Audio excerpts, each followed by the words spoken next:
इसने इसकी टीचर ने मुझे बताया, ठीक है? मैं तो बता, मैं थप्पड़ मार दूंगा।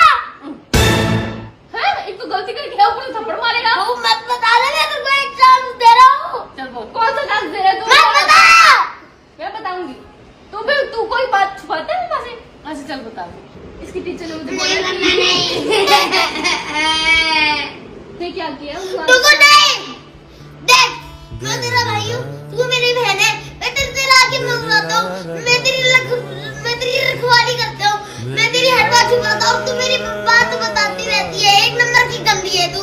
क्लास में बैठ के ओए देखो, करता रहा। मत कर, अभी ये 250 ग्राम का हाथ पड़ गया ना, इसका नुकसान नहीं उठ जाता है, पड़ जाएगी तो पौधा। इसने अपनी टीचर को तंग किया।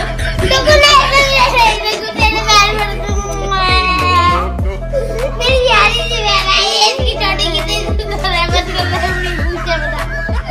मेरी बहन बन रहा है, मेरे बाप से। मैं माफ करते हैं। एक बता मैं क्यों करूँ माफ? ले। क्या बदतमीजी है ये?